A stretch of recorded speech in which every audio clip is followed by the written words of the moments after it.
dun, dun,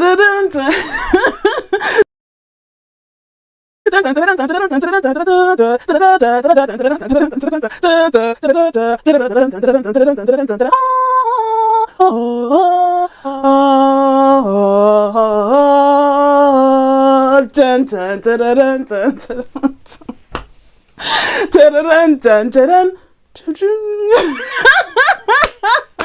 Yes, guys, it is House of the Dragon Day. I am so excited.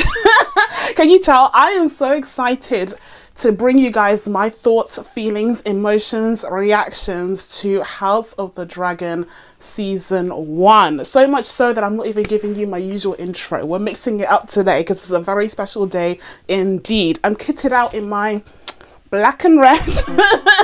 Okay, team black all the way, and we are going to be diving into my thoughts on the very first season of Game of Thrones' little sister, House of the Dragon. But before we get into all of that good stuff, as per usual, if you haven't already, please be sure to subscribe to my channel and make sure you turn on your notifications so that you can be told when I upload next. Now, without further ado, guys, let's get into this. Now, House of the Dragon, of course, stems from the Game of Thrones franchise, so it has a lot of extensive lore and stories and accounts involved in this franchise, and I won't be able to cover all of that stuff in this video. One, because I don't read the books, surprise, surprise, and two, because obviously I'm going to be diving into the series overall. I won't be able to go into much detail for every single scene in every single episode, but I am going to try and give you guys my overall thoughts on some of the major themes and characters of the show. And honestly, because the show is so well written and so well realized, there is a lot to dive into even there, so I'm really excited to go over this. So when it comes to the plot of this series, House of the Dragon is actually a prequel to Game of Thrones,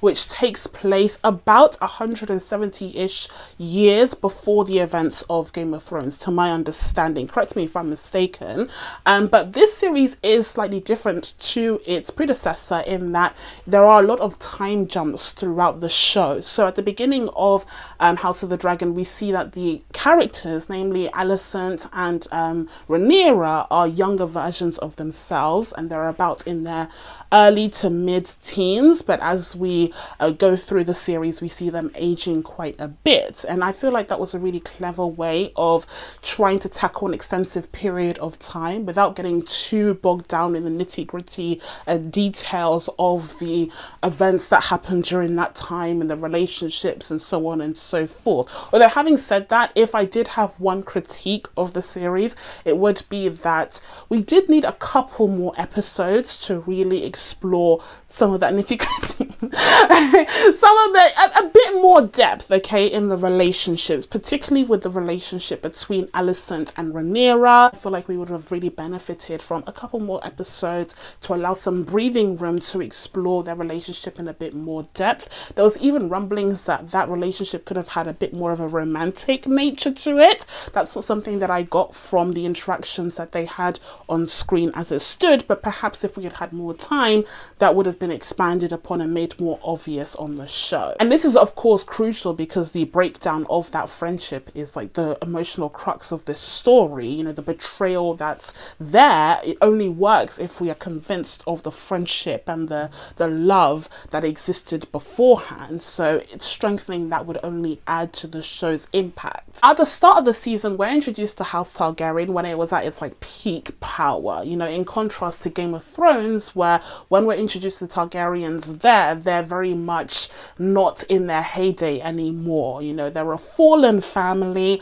and here throughout the series we found out why. Basically, ever since Aegon the Conqueror, they had been ruling, they had been very, very powerful, but as it's explained at the beginning of episode 1, the only thing that could stand in their way was themselves, and that's where we see the family start to consume itself because of its thirst for power. As I mentioned in a previous What I've Been Watching own video, one of the issues that I had with House of the Dragon going in, on top of the fact that it was a Game of Thrones spin-off and I was still hurting, was also the fact that it is a prequel. And my issue with prequels is that you know what the result is going to be. You know how it's going to end. And this very much applies to House of the Dragon as well, where we've seen what happens to the Targaryens. We see that all of this fighting is for naught because they will bring about their own downfall. And there was even a clip circulating on socials with Joffrey from Game of Thrones explaining the ultimate story of the Targaryens from this era. So we actually know what happens to characters like Rhaenyra, and in fact we even see where she ended up being buried, or at least parts of her ended up being buried. So yeah, it can be tough to get audiences invested in a story where you ultimately know what the ending is going to be, but I feel like this series is again so well written. So well written. It does such a good job of setting up this drama and the stakes here. I still became invested even though I had that hurdle to go over. At the beginning of the season, it's explained that there was a lot of conflict when it came to figuring out who would succeed Jaehaerys.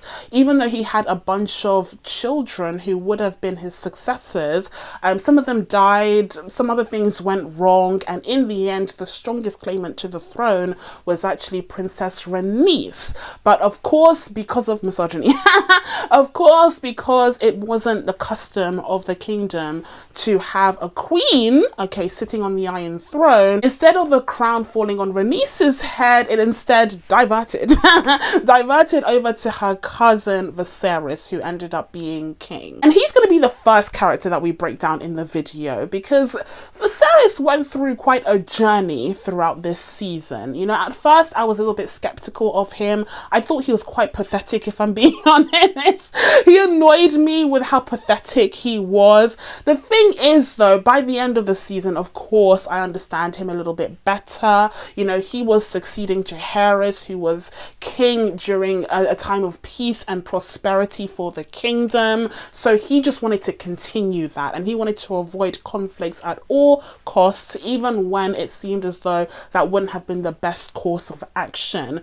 But in the end, I feel like he did lead the kingdom well from what we could see. I feel like his avoidance of conflicts and his more mild-mannered approach to leading, whilst the strong personalities around him definitely disagreed against this path, it actually benefited the kingdom, because no doubt that sort of war and conflict would have led to a lot of lost lives, which Viserys was trying to prevent by all means necessary. But honestly, one issue when it comes to the whole Game of Thrones franchise is its focus on, you know, the leaders, the ruling class of this society. I feel like it can be tough to determine who really is a good ruler or good leader when you do get a glimpse of the real world where people are living in muck. When people are living in these like narrow streets of poverty and muck and immorality, it just leaves you wondering, does it even matter who ends up on the Iron Throne if these real world issues aren't going to be solved by anybody? You know, the ruling class is fighting amongst itself to try and determine who has the right to what powers, but in the meantime people are starving, people aren't able to, you know, feed themselves or their children. There are literal children fighting pits with children, where children's teeth are filed to be like fang-like so they can bite each other and kill each other. Like that's what's going on the ground. That's what's going on in the streets. Even though I feel like in the end we're supposed to see Viserys as this good leader, this good king who avoided war at all costs, I can't help but think, like, how good a king could he have been if the streets of King's Landing are still looking like this? If his own son is part of the problem, partaking in these horrible children fighting pits, like, and obviously that's part of the commentary at large when it comes to the Game of Thrones franchise, where it's like, you know, the ruling classes are fighting for the Iron Throne. In the meantime, poor people are still pouring. Poor poor people are still pouring, still suffering. It's not exactly an effective like Marxist commentary, because in the end you still end up rooting for the ruling class. Like in the end, I'm still team black, so like whoa. Anyways, back to poor old King Viserys. He really had a rough time this season, because not only was he portrayed as being more mild-mannered and cowardly, let's be honest, cowardly a lot of times, but his own health reflected the way that people saw him. Like, people saw him as weak, and his health was also in a very weak state. We saw at the beginning of the season that he got this cut from sitting on the Iron Throne, and that just grew into a huge issue that Paddy Constantine said was actually leprosy. Like, the king was suffering from leprosy, and we see his health deteriorate throughout the season, again reflecting his standing as a king, as a leader on the show. I remember someone described King Viserys' demise as the death by many cuts, and I feel like that's a very eloquent way of putting it, because that's exactly what happened. You have this initial cut made by the Iron Throne, obviously very symbolic of the weight of ruling and bearing down on Viserys and him clearly not being up to task, and then that just kind of spreads throughout his body. He ends up losing his fingers, he loses his whole arm, and then his eye. Like, everything is just falling apart in Viserys, even though he's supposed to be like in his 50s in the books, but he looks like a very old ancient man by the end of his rule. So it really does show the toll that ruling took on him, and I think it adds to this idea that he perhaps was never meant to sit on the Iron Throne to begin with. I do remember some people saying that there is this myth in the books as well, the idea that the Iron Throne will literally hurt you if you do not belong on it. It's kind of like this mythical idea that the throne can like sense, you know, who belongs there, and if you don't belong, then you will suffer the consequences both physically and mentally. I don't know if they intend it to be like an actual magical spell. I think it's more likely just like a metaphor for how important it is to choose the right leader to be sitting on the Iron Throne. And even though Viserys definitely has his positives, he's not eager to go into war. He wants to maintain the era of peace and prosperity from his predecessor Jaehaerys. Doesn't necessarily mean that he was right to rule, and perhaps this entire metaphor is suggesting that the crown should have fallen on his cousin Princess Rhaenyra's head instead. Now, King Viserys' fear of confrontation doesn't just affect the way that he leads the kingdom,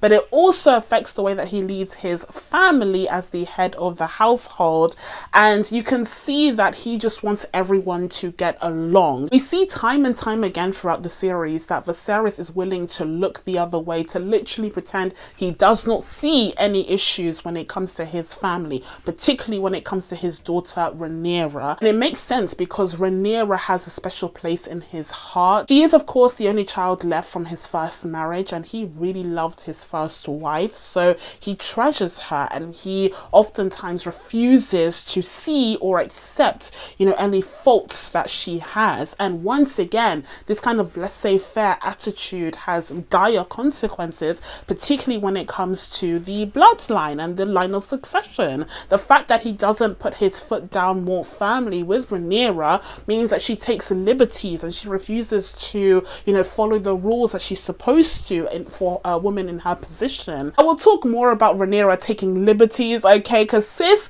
took the mick. She took the mick. I could not even believe what I was seeing, but we'll talk about her later. But just in terms of Viserys' role in this, I feel like even though he wanted to keep his family together by any means necessary, he ended up hurting the family more than helping. This whole plan that he had for Rhaenyra to end up as his successor was literally only going to work for as long as he lived, which is like contradictory to the whole point of having a successor, because he needed to secure the line of succession well enough so that it could survive past his passing. But because there was so much turbulence and turmoil that he left behind when he died, of course it all fell apart the second that he stopped breathing. It certainly didn't help. Oh my god, this guy. It certainly didn't help that on his deathbed he created even more uncertainty, even more confusion where he mistook Alicent for Rhaenyra and was talking about the Song of Ice and Fire, with Alicent not understanding what he was saying, and she mistakenly thought that he was advocating for Aegon to become king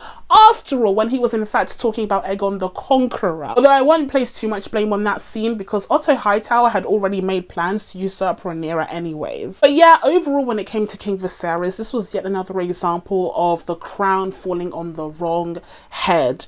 King Viserys clearly was the type of person who should have just disappeared into the background, you know, happy with his family and his model King's Landing. He just wasn't up for the job at the end of the day, and even though he prevented war from taking place during his lifetime, he didn't create enough stability, you know, political stability, to ensure that that peacetime would extend past his reign. But when it comes to Paddy Constantine's performance as this character, the man knocked it out of the park. Guys, much respect. Nothing but respect for Mr. Constantine. He did everything that he needed to do. Yup. And so did the prosthetics team, so did the CG team. Like, everyone involved with the Viserys of it all did everything they needed to do. They understood the assignment absolutely. Okay, so next up, let's talk about the rightful heir to the throne, Miss Rhaenyra.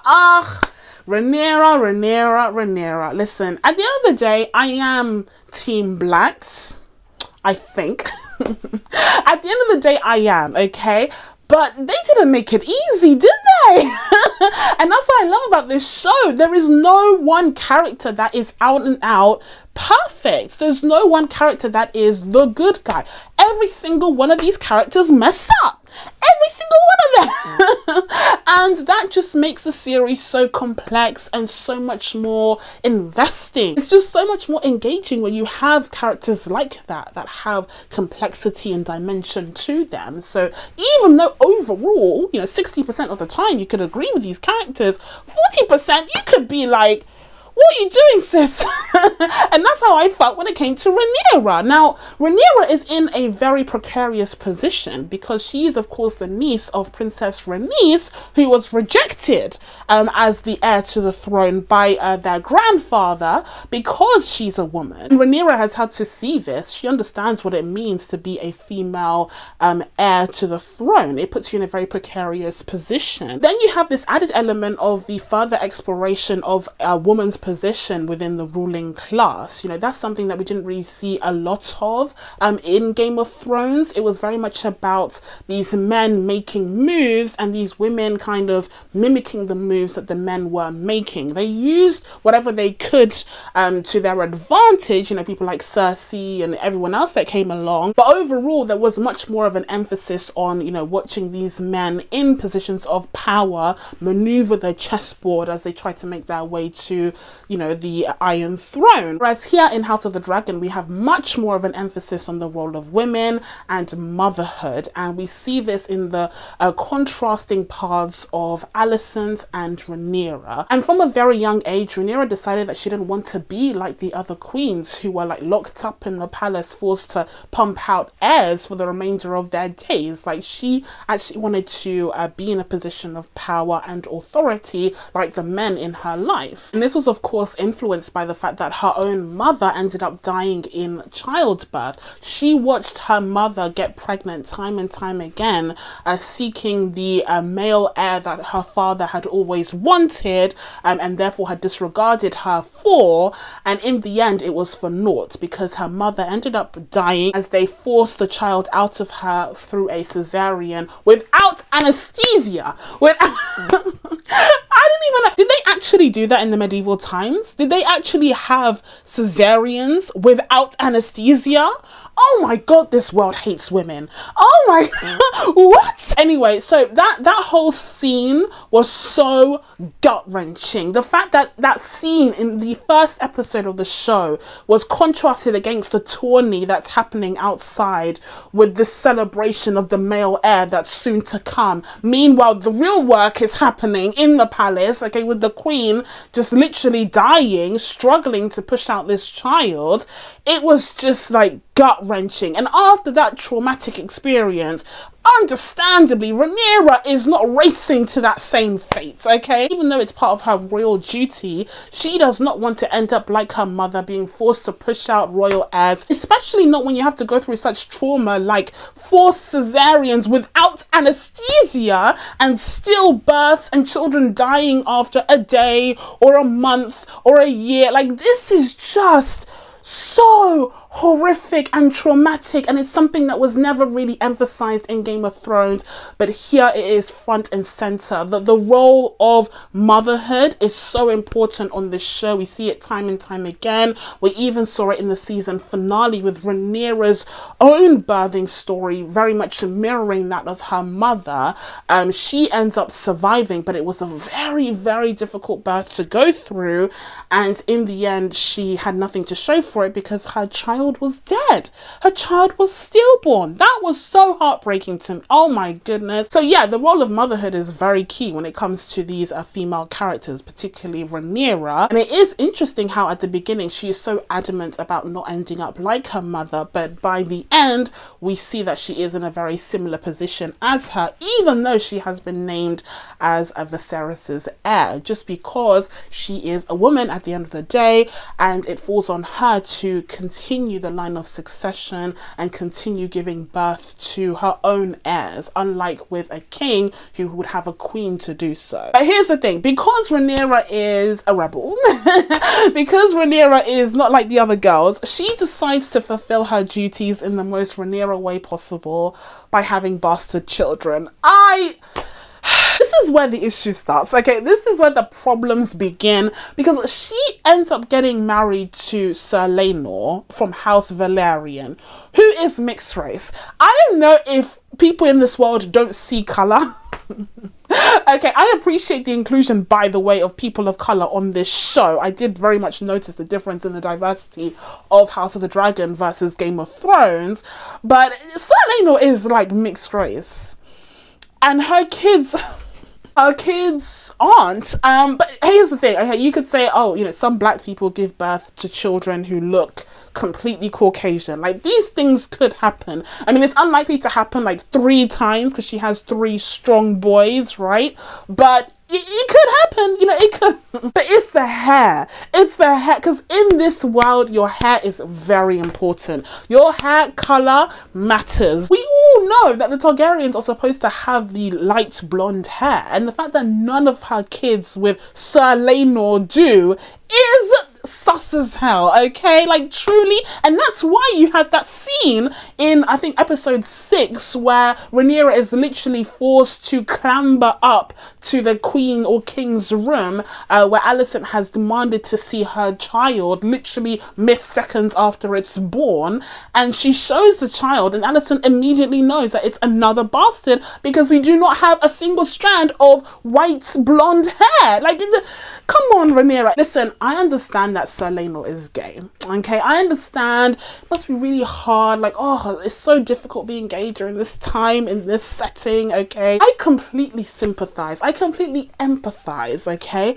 But listen, considering how tumultuous the situation already is, with Viserys having a female heir, why don't we just do our very best to lock down that line of succession? Why don't we just do whatever it takes to make sure that Rhaenyra is pumping out kids with white blonde hair left, right and center, and then she can go off and do whatever the hell she wants. Like, sis can do whatever she wants after she has fulfilled that duty. Why don't we just do that? Because I know that Rhaenyra and Laenor had this arrangement before they got married. They would basically have an open marriage. They would be free to sleep with whoever they wanted to.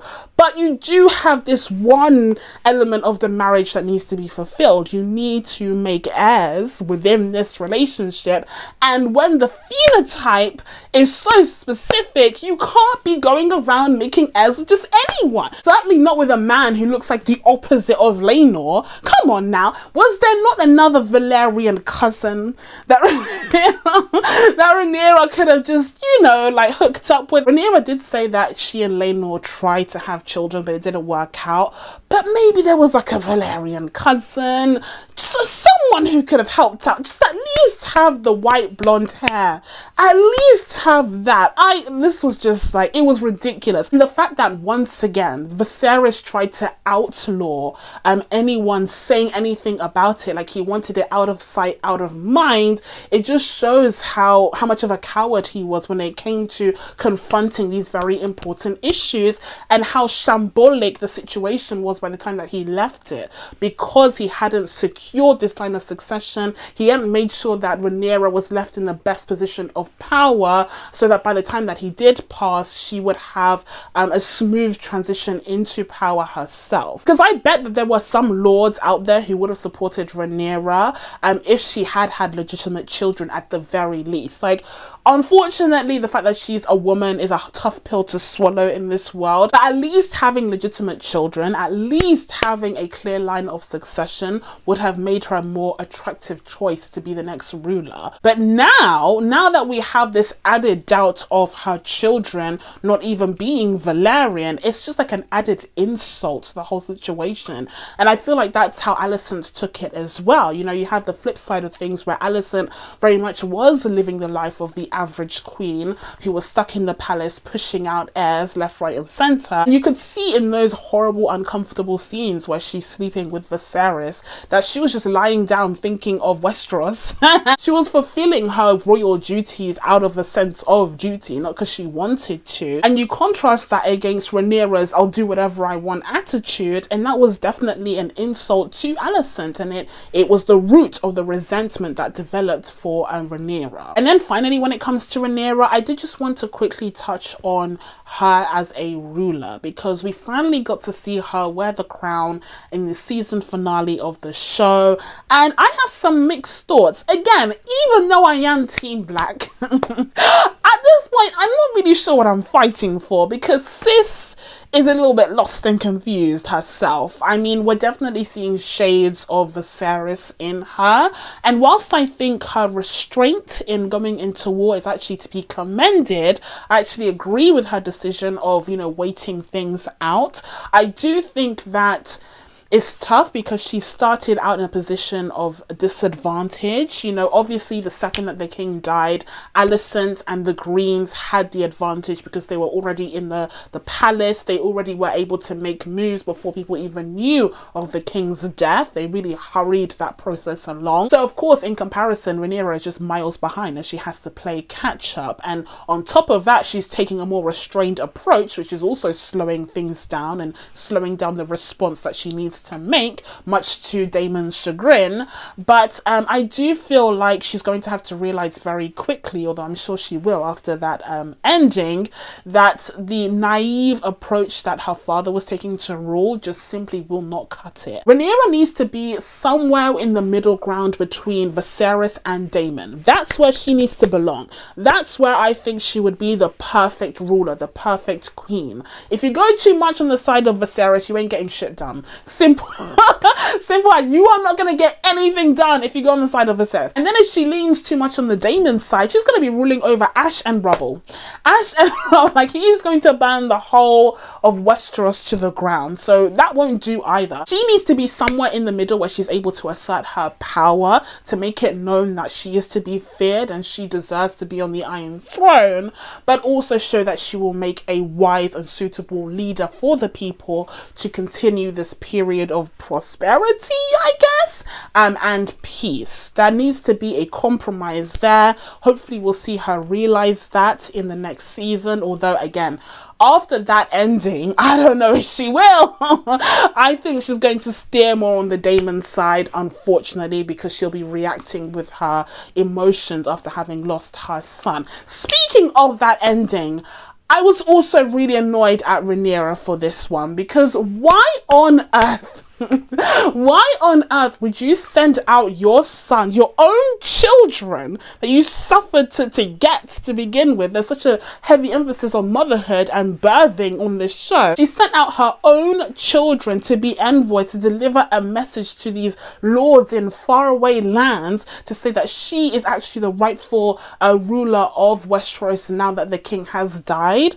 You're not going to send them with any guards. You're not going to send them with any backup, even though she's only sending them as messengers. She should never have been so naive as to think that there wouldn't be any risks there. Like, I just couldn't believe it, honestly. The sight of poor old Viserys arriving there on his own in the Baratheon compound without a single guard surrounding him, and he's just there talking to Lord Baratheon, handing over the note. Like, he doesn't even say anything himself. He just like read the note that my mum said. Oh my goodness. And then you see Vhagar in the background. You see Vhagar and you're like, oh my goodness, Aemond is here. Aemond is here, because there's Vhagar. Aemond is here somewhere, and he's just standing there next to Lord Baratheon with a smirk, with his permanent smirk. Of course Viserys was in danger. I couldn't believe that Rhaenyra made that decision. I thought it was dumb as hell. I thought it was dumb as still to send off Jaehaerys to go talk to the Starks. Why would you do that? He's literally the heir to your throne. Like he's your heir. He's your firstborn son. Why would you send him off to the Starks? That made no sense to me. That made no sense to me. She sent off her two eldest children to go on these missions, and unfortunately she ended up losing one of them, the younger one. I was just like really, really heartbroken. Although that action sequence with the dragons looked sick. It looked sick as hell, and there's more to come now that the Dance of Dragons has officially started. And I have to give it up to both actors who portrayed both versions of Rhaenyra in the show. Millie Alcock was incredible as the young Rhaenyra. A lot of fans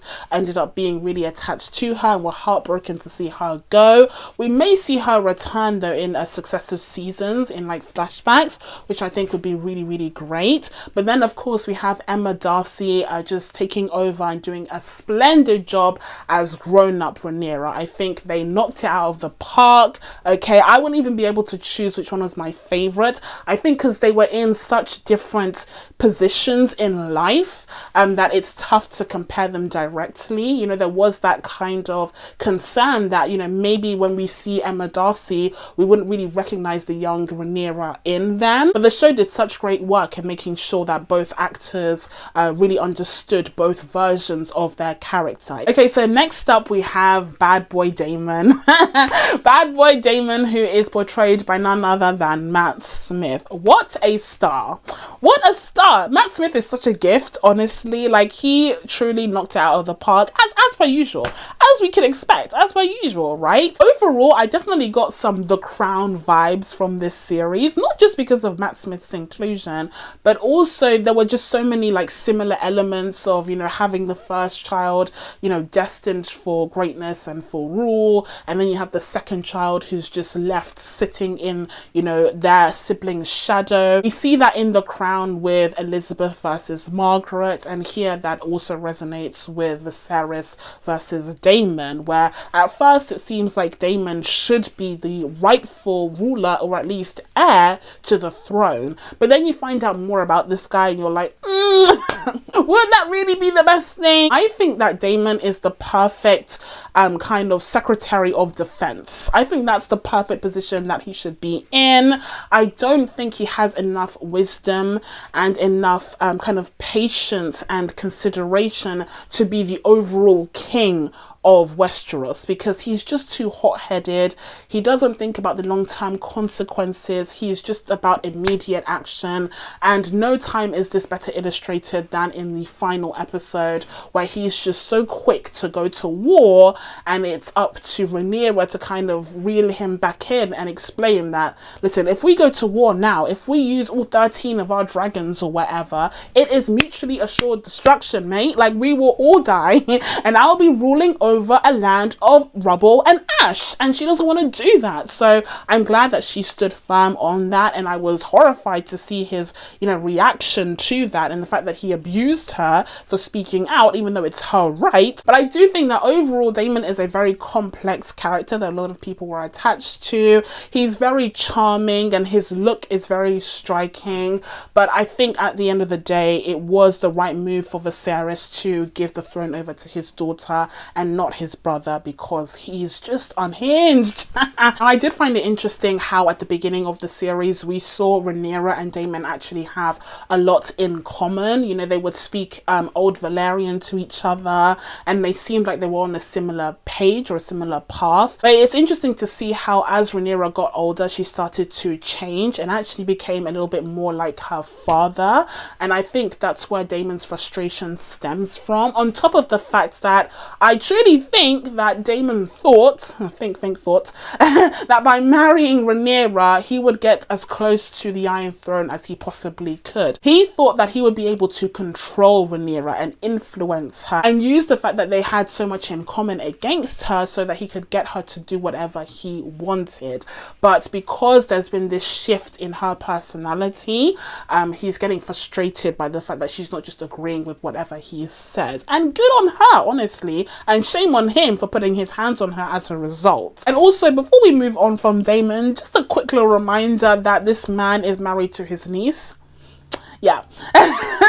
Just a quick little reminder. I thought I'd just drop that in there. This man married his niece, and that was his third wife, by the way. His first wife he killed brutally, okay, and his second wife unfortunately died. That was heartbreaking. When what was her name, Helaena, she died. Oh, I was so upset. The fact that she wanted a warrior's death and she was killed by her own dragon, by her own command, that was just an amazing scene, but truly heartbreaking. And again, it links back to that theme of motherhood and birthing, and the fact that giving birth was literally a death sentence for a lot of women back in those days. But yeah, let's not forget that Daemon is on his third wife, and his third wife is his niece. His niece, who he approached when she was very underage. And I'm back. Yes, I've been filming for so long that I actually took a break. I needed to take a break, but now I'm back to talk about the Greens, the flip side of this Dance of the Dragon. Now, the first character up we have is Alicent, and Alicent, of course, was besties with Rhaenyra when they were younger, but after the death of Rhaenyra's mother, Queen Emma, was it? Yeah, Queen Emma, which is spelled like bizarrely, as all these names are. Alicent was pushed by her father to comfort the queen, and that ended with her becoming the next queen eventually. So we have Queen Alicent here on the flip side of the chessboard, and she is gunning for her own firstborn son, Prince Aegon, that's it, Aegon, to become king instead of Rhaenyra. And the thing that convinces her to even engage in this conflict is when her father, Otto Hightower, tells her that if Rhaenyra becomes queen, she is going to want to get rid of all of her half brothers because they all have claims to the throne, and that scares Alicent. Obviously, she doesn't want to see her children die, so she starts trying to actively push Rhaenyra out. That on top of the fact that they had a falling out over the whole Rhaenyra losing her virginity before marriage issue. Now, when it comes to Alicent, I see her as very holier than thou. I see her as very bitter because she just wanted Rhaenyra to follow along the rules the way that she was made to, and the fact that Rhaenyra dared to stray from that, the fact that Rhaenyra, you know, supposedly did sleep with Daemon before marriage, even though that ended up being not true, but the fact that she slept with anyone before marriage, the fact that she had bastard children even after marriage, that was the root of Alicent's resentment towards Rhaenyra, because she was always the perfect, you know, stereotypical aristocratic woman who followed the rules. She did her wifely and queenly duties of lying there and thinking of Westeros, and after she's pushed out all of those airs, she has a sense of freedom now, and I feel like she thinks that the power and authority that she has when King Viserys isn't able to rule for him himself is kind of like a reward for all of her efforts. And the fact that Rhaenyra is due to have all of that power handed to her after Viserys's death, I think annoys her even more. That's kind of another driving force behind her campaign against Rhaenyra. Now, I know that for whatever reason, Team Green does have its supporters, and even though I do lean more towards Team Black, I can kind of see where the Team Green supporters are coming from, especially because Alicent is the one that has the male heirs that the kingdom is after, based off of its traditions. You know, she has Viserys' firstborn male heir, and because she has followed the rules and gone down the more traditional routes, she feels like she's more deserving of that position of power as opposed to Rhaenyra. But that kind of self-righteousness to me just makes her so unattractive as a character, even though she's not wholly wrong, and even though I do agree that Rhaenyra parading around her brown-haired bastards is an insult to everything that Alicent has sacrificed and has given in the name of fulfilling her queenly duties. I still think that her self-righteousness just rubs me the wrong way, and it just prevents me from siding with her at all. And that's just with Alicent herself. That's not even taking into account the others on Team Green. I feel like they're even worse than her. She's actually their best member because everyone else sucks, okay? We'll talk about it in a second, but everyone else literally sucks. But in the case of Alicent, whilst I disagree with her motives, obviously, I do see her perspective. And so once again, we have the writers creating these really compelling multi-dimensional characters from which you can see all different sides and perspectives. I have to say, it was so heartbreaking to see Alicent and Rhaenyra almost make up after years of resentment and hatred towards each other when we have that final supper with King Viserys forcing both sides of his family to come together. It looks like there is light at the end of the tunnel. It looks like the two are finally going to rekindle their friendship. They're finally gonna find common ground with each other. But then of course she has that misunderstanding on Viserys' deathbed, and she thinks that she needs to make Aegon king. And like I said before, I don't place too much blame on this scene because, you know, the High Towers and co already had plans to usurp Rhaenyra regardless. They just needed that little excuse that Alicent provided them with to move forward, to at least make it look like it had an ounce of legitimacy when it really did not. I think Emily Carey, or Carey, who portrays young Alicent, did a really great job in showing just how, you know, innocent and naive she was when she was younger. She was a bit more of a wallflower, just following the rules that were laid out for her, as opposed to the kind of more voracious and rule-breaking Rhaenyra. Emily did a good job of laying out the foundations of the character before we moved on to Olivia Cooke's version of her. Olivia Cooke definitely feels like the same Alicent, just in a completely different time in her life, with more experience and a bit more world-weary. And of course, the resentment and hatred towards Rhaenyra has grown over the years, which is reflected in her actions and her behavior. And then we have the rest of Team Green, and I'm going to keep this as short as possible because I've been speaking for ages, but also because I don't have much to say about these people. Otto Hightower is a joke. Otto Hightower is scum. He's a joke. He pushed his very young daughter onto the king at his time of grieving. I think that was messy as hell. He just wants to be in a position of power. He's just looking out for himself. And of course, Viserys didn't see this until it was like literally too late. Literally too late. Come on, Viserys. This man is blind. This man is blind to the machinations going on right in front of him, right under his deteriorating nose. It's just embarrassing. It's just embarrassing, okay? And then you have the other Hightowers who are actually called Targaryen because of their father. But yeah, Aegon Targaryen / Hightower sucks. He is right down in the gutter. Right down in the gutter. That kid is messed up. I think it's from years and years of inbreeding. Targaryen inbreeding, okay? I don't know if this is... Actually, this is before the Mad King, right? So we're starting to see that DNA just kind of... just kind of mesh together and become mumbo jumbo spaghetti. But Aegon Targaryen II is clearly an example of something going wrong, because the fact that he's out here violating women, the fact that he's out here supporting these fighting pits with children, one of his own bastard children being there, I'm telling you, that shot of that little kid with white blonde hair just sitting in a corner with filth and muck and covered in rags is just like ingrained into my mind. Like, seeing that was just so heartbreaking for me. And yeah, I despise Aegon. I despise him. I wish his brother had taken over for him. I wish his brother had taken him up on that request to like let him go off, sail off into the distance and just pretend that he had died or something, so that Aemond would take over instead. I wish that's what would happen, but instead, no, Aegon is crowned as the fake king, the fake king, the illegitimate king, in front of thousands, with Aegon the Conqueror's crown, no less, and his dagger, which was used to kill the Night King, I believe. But yeah, I think that was disgraceful, okay? I think it was horrific. And the fact that he was standing there on that stage, looking across his people that were cheering for him, all of a sudden he realized that he had been placed in this position of power, and you can see him getting drunk off of that power immediately. That guy sucks.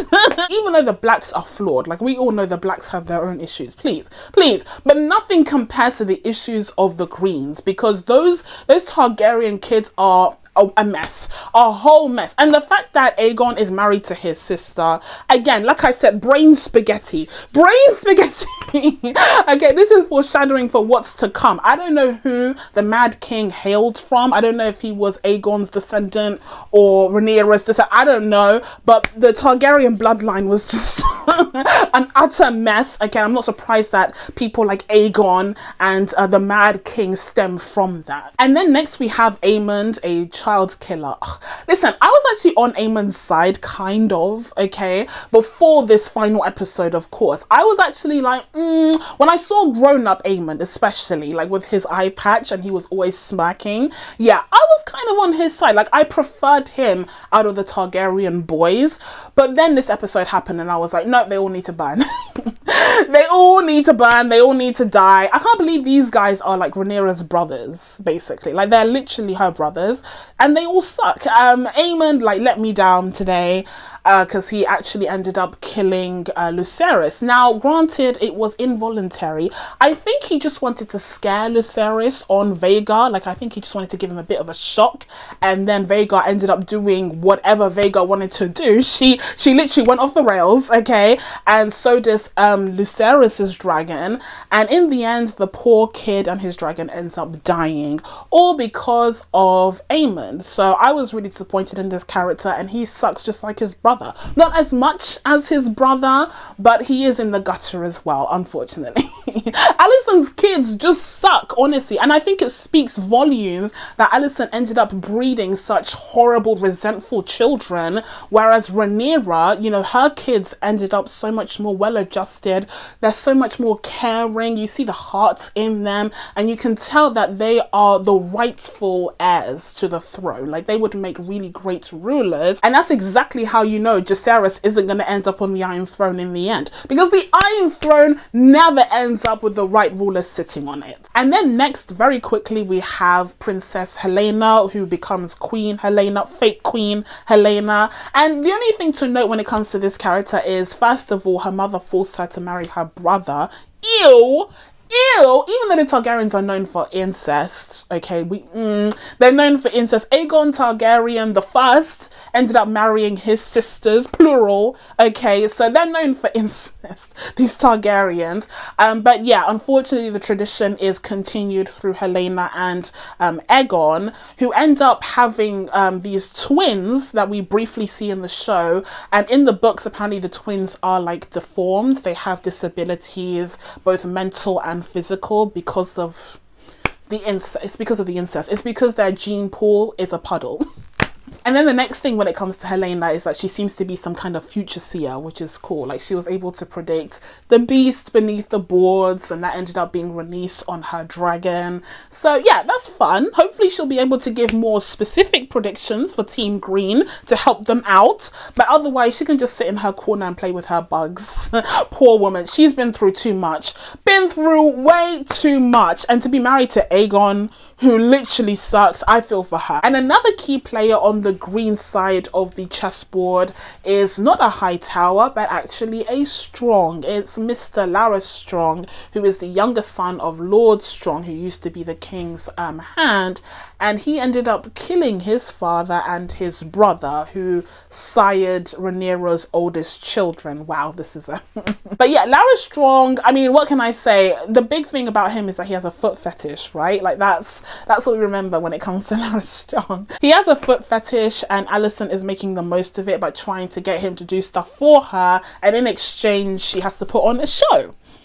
Yeah, when it comes to Alicent, it's just as Rhaenys said, she is at the mercy of these men. Even when she's in a position of power, her husband is literally dead. She is the mother of the heir to the throne, but she is still forced to do these sexual acts. She is still forced to succumb to this in order to get anything done. Because she didn't try to break free of her chains and instead chose to maneuver with them still on, she's stuck in this position forever now. And that's something that Rhaenys was able to see in her, and that's part of the reason why she didn't side with her in the end. Now, speaking of Rhaenys and the Velaryons, I mean, this review is already way too long, but I did enjoy the Velaryons. I wanted to say very quickly, I think Rhaenys is a badass. I think it's interesting to see that in the final episode, she did not bow down to Rhaenyra, even though she is supporting the Blacks, but she didn't bow down to her. She didn't curtsy or take the knee. So that's a very interesting character that we have there, a very strong personality. I feel like she looks at Rhaenyra and sees what she herself could have had as the queen that never was. But I think she's made a very intelligent move for her house in siding with Rhaenyra, especially because her daughters were due to be betrothed to both of Rhaenyra's sons, although that's not going to be the case anymore for Viserys and Baela. I think Baela was the one that was engaged to Viserys. Oh, Viserys, I'm so sad. I'm so sad. But yeah, Rhaenys and Lord Corlys end up siding with Rhaenyra, and Lord Corlys is, of course, the Lord of, was it Driftmark? I think it Driftmark, I think it is. He has the biggest fleets in all of Westeros, so they're a very powerful family that date back to the days of old Valyria, as they keep reminding us. That's why they have the white blonde hair as well. That is a very powerful alliance, and I can't wait to see what comes of that in the following seasons. But I have to wrap this up now because I've been talking for literally almost 2 hours. I just wanted to say overall that this series just blew my mind. It ended up being easily one of the best shows that we have gotten this year, and I'm just so happy that I gave it a chance even after the heartbreak that was Game of Thrones season 8, because I'm back on the Game of Thrones bandwagon, guys. Like, you know, they got me again. They got me because they made an excellent show with amazing characters portrayed by amazing actors, and I am fully invested. I am in this, and I cannot wait to see what they have in store for the second season, especially now that the Dance of the Dragons is officially afoot. But with all of that being said, guys, I'm going to be giving House of the Dragon a 9.5 out of 10. So that's it from me. Now that I told you guys my thoughts on House of the Dragon, it's time for you guys to let me know what you thought of this series down in the comments below. Please be sure to subscribe to catch new videos coming up. Thank you guys so much for watching, especially this long ass video. I don't know how I'm going to edit this, but I really appreciate it, and I will see you in the next one. Bye.